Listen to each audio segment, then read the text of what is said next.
Hello दोस्तों, welcome to arts वाला। स्वागत है आप सभी का आज के इस नए वीडियो में। आज हम लोग देखने वाले हैं अनेक शब्दों के लिए एक शब्द, इससे रिलेटेड कंप्लीट ऑब्जेक्टिव। तो आप लोग वीडियो का अंत तक जरूर देखिएगा। मैं आप लोगों को इसमें 50+ इंपॉर्टेंट ऑब्जेक्टिव का प्रैक्टिस करवाने वाला हूं। साथ ही साथ इससे रिलेटेड जो कॉन्सेप्ट होगा उसे भी बताने का प्रयास करूँगा। तो चलिए शुरू करते हैं। तो देखिए, इसमें हमारा पहला क्वेश्चन है, बोल रहा है जिसने देश के साथ विश्वासघात किया हो। तो जिसने देश के साथ विश्वासघात किया हो उसके लिए एक शब्द क्या यूज करेंगे हम लोग? तो उसके लिए यूज करते हैं देशद्रोही। तो ऑप्शन नंबर डी इसका करेक्ट आंसर हो जाएगा।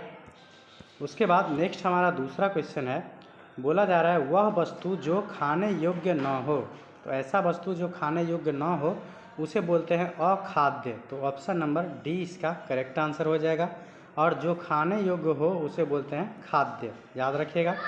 उसके बाद जो व्यक्ति हर काम में देर लगाता हो। तो जो व्यक्ति हर काम में देर लगाता हो या टालने की आदत हो उसे हम लोग बोलते हैं दीर्घसूत्री। तो ऑप्शन नंबर ए इसका करेक्ट आंसर हो जाएगा। उसके बाद नेक्स्ट हमारा 4 नंबर क्वेश्चन है, जिसको अधिक बातें बनाना न आते हो। तो जिसको अधिक बातें बनाना न आता हो उसे हम लोग बोलते हैं गंभीर, मतलब जो शांत होकर कोई भी बात को सुनता है। तो ऑप्शन नंबर सी इसका करेक्ट आंसर हो जाएगा। उसके बाद नेक्स्ट हमारा 5 नंबर क्वेश्चन, बोला जा रहा है वह स्त्री जिसके संतान न हो। तो ऐसा स्त्री जिसका संतान न हो उसे हम लोग बोलते हैं बांझ या बांध्या बोलते थे। तो ऑप्शन नंबर सी इसका भी करेक्ट आंसर हो जाएगा। उसके बाद नेक्स्ट हमारा 6 नंबर, जो एहसान या उपकार न मानने वाला। तो जो किए गए एहसान या उपकार को नहीं मानता है उसे हम लोग बोलते हैं कृतज्ञ। तो ऑप्शन नंबर ए इसका करेक्ट आंसर हो जाएगा। उसके बाद जो किए गए एहसान या उपकार को मानता है उसे हम लोग बोलते हैं कृतज्ञ। तो याद रखिएगा, जो किए गए एहसानों को मानता है उसे बोलते हैं कृतज्ञ और जो नहीं मानता है उसे बोलते हैं कृतज्ञ। उसके बाद नेक्स्ट हमारा 7 नंबर क्वेश्चन, जो जिस पर विजय प्राप्त कर ली गई हो। तो उसे हम लोग क्या कहेंगे? तो वो कहेंगे विजित। तो ऑप्शन नंबर डी इसका करेक्ट आंसर हो जाएगा।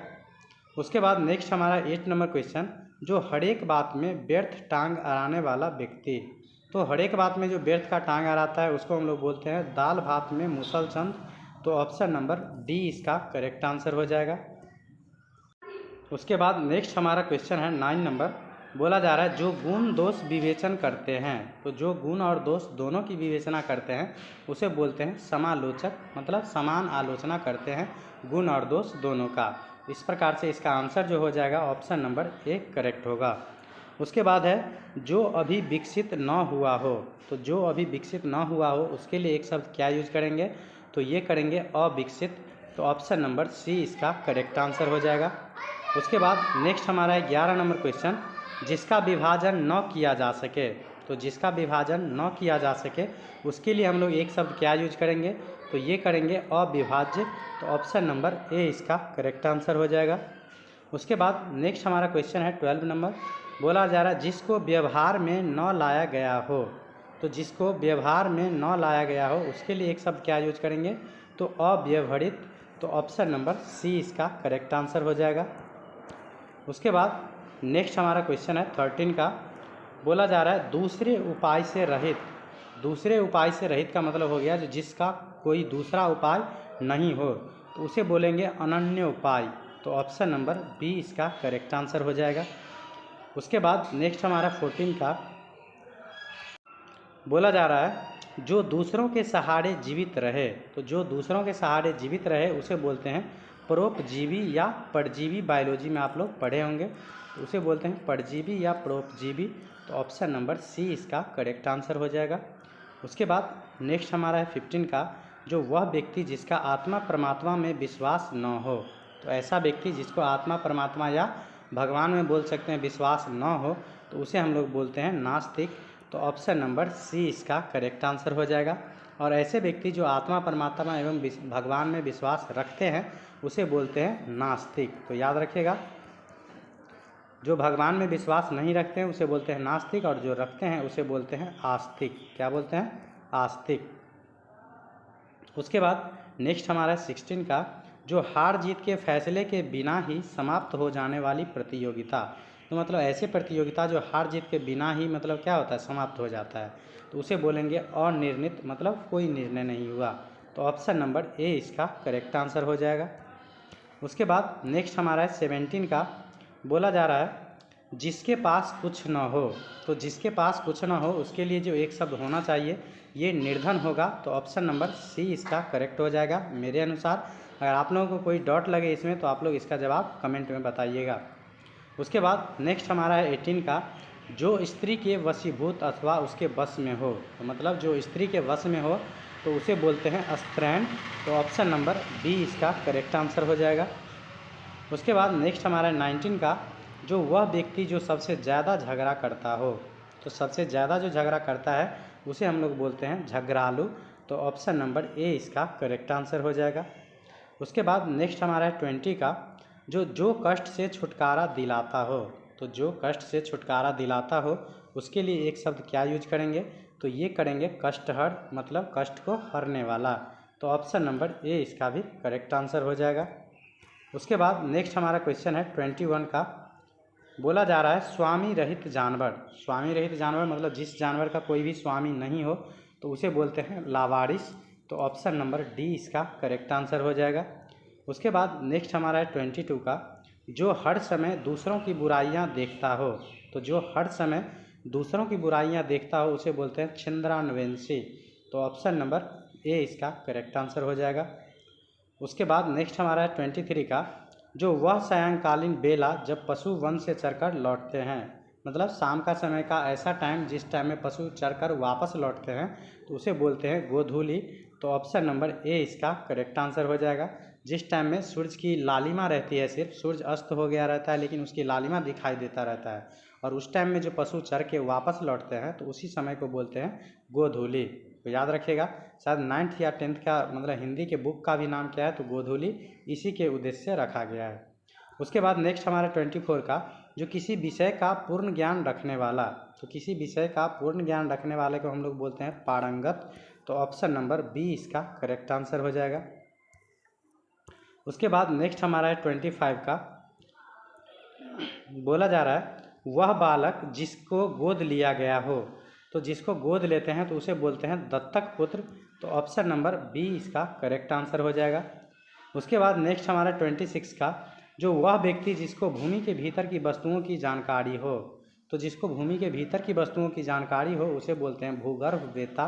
तो ऑप्शन नंबर डी इसका करेक्ट आंसर हो जाएगा। उसके बाद नेक्स्ट हमारा 27 का। जो वह चातुर्य जो हाथ से किया जाए। मतलब ऐसे चतुर जो हाथ से किया जाए तो उसे बोलते हैं हस्तलाघव। तो ऑप्शन नंबर ए इसका करेक्ट आंसर हो जाएगा। उसके बाद नेक्स्ट हमारा 28 का। जो बुरे मार्ग पर चलने वाला। तो बुरे मार्ग पर जो चलता है उसके लिए एक शब्द यूज करेंगे विपथगामी। तो ऑप्शन नंबर डी इसका करेक्ट आंसर हो जाएगा। उसके बाद नेक्स्ट हमारा 29 का। जो कार्य आसानी से किया जा सकता है। तो जो कार्य आसानी से किया जा सकता है उसे बोलेंगे सुकर। तो ऑप्शन नंबर बी इसका करेक्ट आंसर हो जाएगा। हालांकि इसका सुकार्य भी होना चाहिए, लेकिन इसका भी जवाब आप लोग कमेंट में बताइएगा जो इसका करेक्ट आंसर क्या होगा। उसके बाद नेक्स्ट हमारा 30 का। जो हमेशा घूमता रहता हो। तो जो हमेशा घूमता रहता है उसे हम लोग बोलते हैं यायावर। तो ऑप्शन नंबर ए इसका करेक्ट आंसर हो जाएगा। उसके बाद नेक्स्ट हमारा क्वेश्चन है 31 का। बोला जा रहा है जो कहा न गया हो। तो जो कहा न गया हो उसके लिए एक शब्द यूज करेंगे अकथित। तो ऑप्शन नंबर बी इसका करेक्ट आंसर हो जाएगा। उसके बाद नेक्स्ट क्वेश्चन है जिस पर आक्रमण न किया गया हो। तो जिस पर आक्रमण न किया गया हो उसे बोलते हैं अनाक्रांत। तो ऑप्शन नंबर ए इसका करेक्ट आंसर हो जाएगा। उसके बाद नेक्स्ट हमारा 33 का। जो वह स्त्री जिसका पति दूसरा विवाह कर ले। तो ऐसा स्त्री जिसका पति दूसरा विवाह कर ले उसे बोलते हैं अद्यूढ़ा। तो ऑप्शन नंबर सी इसका करेक्ट आंसर हो जाएगा। उसके बाद है पैर से सिर तक। तो पैर से सिर तक इसके लिए जो एक शब्द यूज करते हैं ये करते हैं आपाद मस्तक। तो ऑप्शन नंबर डी इसका करेक्ट आंसर हो जाएगा। उसके बाद नेक्स्ट क्वेश्चन हमारा है 35 का। बोला जा रहा है दो पर्वतों के बीच की भूमि। तो ज्योग्राफी अगर पढ़े होंगे तो पता होगा जो दो पर्वतों के बीच की भूमि को बोलते हैं द्रोण। तो ऑप्शन नंबर सी इसका करेक्ट आंसर हो जाएगा। उसके बाद नेक्स्ट हमारा 36 का। जो कथा जनसाधारण में प्रचलित हो। जनसाधारण का मतलब आम आदमी में प्रचलित हो, आम लोगों के बीच प्रचलित हो, तो उसे बोलते हैं लोक कथा। तो ऑप्शन नंबर ए इसका करेक्ट आंसर हो जाएगा। उसके बाद नेक्स्ट हमारा 37 का, जिसकी उत्पत्ति मतलब स्वभावगत न हो। तो स्वभावगत न हो तो उसे बोलते हैं कृत्रिम मतलब बनावटी। तो ऑप्शन नंबर ए इसका करेक्ट आंसर हो जाएगा। उसके बाद नेक्स्ट हमारा 38 का, जो माल को चोरी छिपे एक स्थान से दूसरे स्थान को ले जाना। तो जब किसी माल को हम चोरी छिपे एक स्थान से दूसरे स्थान तक ले जाते हैं तो उसको बोलते हैं तस्करी। तो ऑप्शन नंबर डी इसका करेक्ट आंसर हो जाएगा। उसके बाद नेक्स्ट हमारा 39 का, बोला जा रहा है दोनों भौहों के मध्यवर्ती स्थान। तो आँख के ऊपर जो दोनों भौं होता है उसके बीच का जो स्थान होता है उसे हम लोग बोलते हैं त्रिकुटी। तो ऑप्शन नंबर ए इसका करेक्ट आंसर हो जाएगा। उसके बाद नेक्स्ट हमारा 40 का, जिसको प्रसन्न करना कठिन हो। तो जिसको प्रसन्न करना कठिन हो उसके लिए एक शब्द यूज करेंगे दुराराध्य, मतलब दुराराध्य मतलब जिसका आराध्य करना कठिन हो। तो ऑप्शन नंबर बी इसका करेक्ट आंसर हो जाएगा। उसके बाद नेक्स्ट हमारा 41 का, जो प्रमाण से सिद्ध हो सके। तो जो प्रमाण से सिद्ध हो सके उसके लिए एक शब्द यूज करते हैं, ये करते हैं परमेय। तो ऑप्शन नंबर सी इसका करेक्ट आंसर हो जाएगा। उसके बाद हमारा 42 का, जो हिलौड़े उत्पन्न करने वाला। तो जो हिलौड़े उत्पन्न करते हैं उसके लिए एक शब्द यूज करते हैं आलोड़क। तो ऑप्शन नंबर सी इसका करेक्ट आंसर हो जाएगा। उसके बाद नेक्स्ट हमारा क्वेश्चन है 43 का, जो कई वस्तुओं का एक साथ मिलाना क्या कहलाता है। तो ये करते हैं सम्मिश्रण। तो ऑप्शन नंबर सी इसका करेक्ट आंसर हो जाएगा। उसके बाद नेक्स्ट हमारा है 44 का, जो बहुत पढ़ी लिखी महिला। तो जो बहुत पढ़ी लिखी महिला होती है उसे बोलते हैं विदुषी। तो ऑप्शन नंबर डी इसका करेक्ट आंसर हो जाएगा। और जो बहुत पढ़ा लिखा पुरुष रहता है उसे बोलते हैं विद्वान। तो याद रखिएगा विद्वान का स्त्रीलिंग रूप क्या होता है, तो यही विदुषी होता है। उसके बाद हमारा 45 का, जो कभी न मरने वाला। तो जो कभी नहीं मरेगा उसको क्या बोलते हैं, अमर हो गया है। तो ऑप्शन नंबर ए इसका करेक्ट आंसर हो जाएगा। उसके बाद हमारा है जो लुक छिप कर प्रेम करने वाला, मतलब छुपा छुपा के जो प्यार करते हैं उसे क्या बोलेंगे, तो ये बोलेंगे अभिसार। तो ऑप्शन नंबर बी इसका करेक्ट आंसर हो जाएगा। और जो लोग छुप छुप के कर रहे हैं वो कमेंट में ज़रूर बताइएगा। उसके बाद हमारा 47 का, जिसको बुढ़ापा न आए तो उसे बोलते हैं अजर। तो ऑप्शन नंबर ए इसका करेक्ट आंसर हो जाएगा। उसके बाद हमारा 48 का, जो बाल्यावस्था और युवा अवस्था के बीच की अवस्था।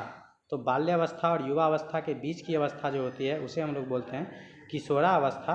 तो ऑप्शन नंबर सी इसका करेक्ट आंसर हो जाएगा। तो इस प्रकार से मैंने आप लोगों को आज के इस वीडियो में लगभग 50 के अप्रॉक्स अनेक शब्दों के बदले एक शब्द के ऑब्जेक्टिव प्रैक्टिस करवाने का प्रयास किया हूं, जो काफ़ी इंपॉर्टेंट क्वेश्चनों का कवर किया गया था। तो आप लोग ज़रूर बताया कीजिए कमेंट बॉक्स में जो आप लोगों को यह वीडियो कैसा लगे। अगर हेल्पफुल लगे तो ज़रूर बताया कीजिए, अच्छा लगे तो लाइक करिए, दोस्तों के साथ शेयर करिए। Thank you for watching.